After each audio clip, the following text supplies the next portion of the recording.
Futebol é um esporte que provoca paixão de milhões de pessoas pelo mundo. É o esporte mais popular do Brasil.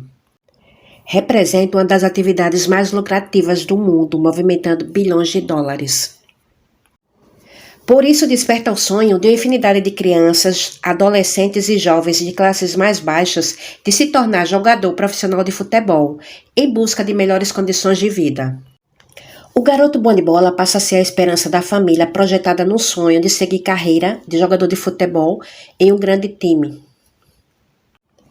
Por ser um esporte que movimenta muito dinheiro em todo o mundo, abre espaço também para diversas falcatruas por parte de empresários inescrupulosos que transformam as transações dos atletas em produtos onde a geração de lucro é o fator principal. É comum que os pais criem expectativas com relação à carreira dos filhos bons de bola e os entregam nas mãos de agentes que administrarão a carreira dos garotos, ainda em fase de crescimento físico e de personalidade. Os pais perdem o crescimento dos seus filhos, pois o início da carreira de um atleta começa muito cedo. Entram no alojamento a partir dos 14 anos de idade, ficando até os 20, em processo de formação. Longe da família, geralmente as famílias moram distante, em outra cidade ou até em outro estado. Pela impossibilidade de estar mais próximo dos centros de treinamentos. Muitos pais não possuem conhecimento de como são as condições do alojamento em que seus filhos passam a morar, tendo contato apenas com os empresários referente às acomodações do seu filho. O acompanhamento familiar fica cada vez mais distante, sendo que muitas famílias enviam seus filhos para os clubes, visando apenas dar a eles uma melhor condição de vida.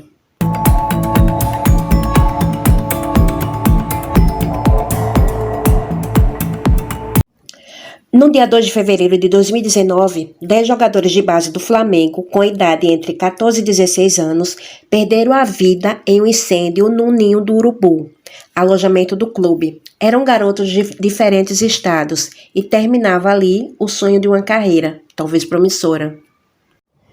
Muitos familiares conseguem dominar o psicológico do atleta utilizando da sua condição financeira para transferir a responsabilidade de sustento da casa para o jogador. Assim, o jogador se submete à continuação de sonhos que muitas vezes não são deles, e sim da família, que busca uma melhor condição de vida. O futebol é uma máquina perversa, a qual não somente os clubes e empresários visam lucrar. Muitos parentes dos garotos estão atuando como empresários e procuradores, em busca de contratos milionários, expondo os atletas a diversas situações desnecessárias. São muitos pais que se colocam no lugar de empresários dos filhos, esquecendo de suas responsabilidades como pais. E muitas vezes a atuação como empresária é desastrosa, com pouca instrução e em um meio cheio de gente gananciosa. São poucas famílias que compreendem o desejo do filho de se tornar jogador de futebol, deixando que ele se posicione em relação ao seu futuro, não antecipando as etapas de formação e de desenvolvimento da criança, pois alguns pais acham que seus filhos, por gostarem da modalidade, dominam o mundo da bola, depositando as suas expectativas, vontades e também sonhos na criança que apenas gosta de jogar futebol. Como em um funil, muitas crianças ingressam em escolinhas de futebol e participam de peneiras à espera da realização de seus ideais, porém, são poucos os que seguirão na carreira. Jogadores começam suas rotinas de futebol muito cedo, deixando para trás toda a sua infância para viver esse grande e difícil sonho. São poucos que conseguem realizá-lo. Muitas vezes é bem penoso chegar até um clube, numa jornada onde muitas coisas foram sacrificadas, dando total preferência ao futebol, de peneira em peneira, sem desistir.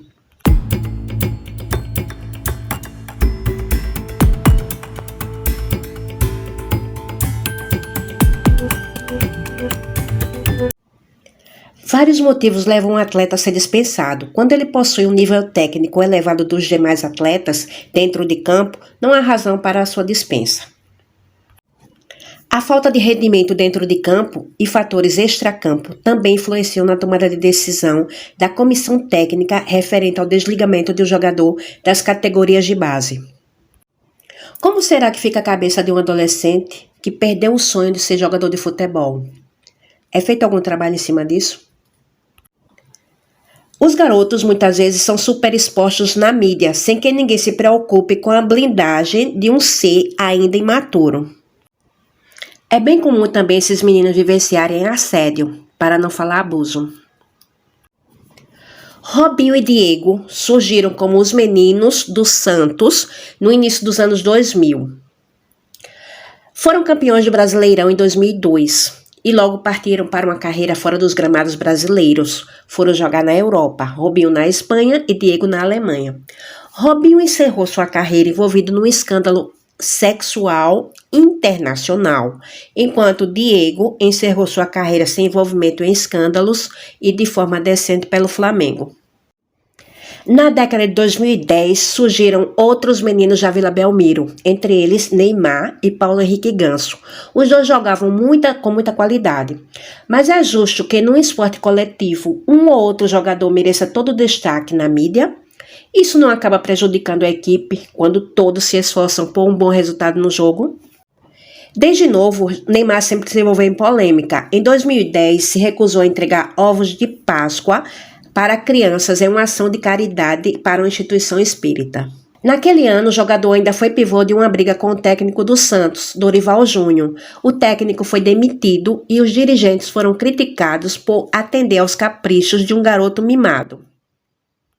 Na temporada seguinte, Neymar foi processado pelo árbitro Sandro Meira Rick. O jogador publicou uma nota em sua conta oficial na rede social, chamando o juiz de ladrão após a expulsão contra o Atlético de Goiás e precisou pagar a indenização de R$15 mil. São muitos casos polêmicos envolvendo o jogador, que aos 31 anos de idade ainda é chamado de menino. Paulo Henrique Ganso, que começou a carreira de jogador com Neymar, se mantém discreto, sem ostentação, jogando seu futebol com responsabilidade e longe dos holofotes.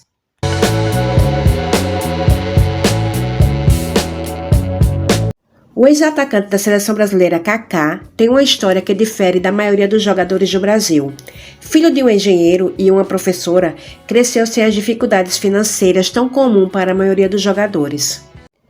O ex-jogador e hoje comentarista de futebol Caio Ribeiro também foi um jogador diferenciado devido ao nível socioeconômico da sua família. Ao iniciar na carreira de jogador, não passou pelas dificuldades tão experimentadas por seus companheiros de profissão.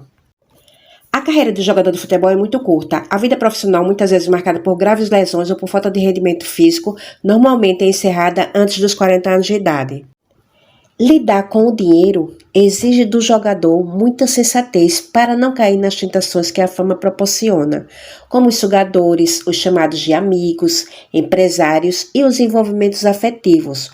Alguns atletas simplesmente não conseguem lidar com os próprios ganhos e acabam perdendo tudo que conquistaram, mesmo por diferentes motivos.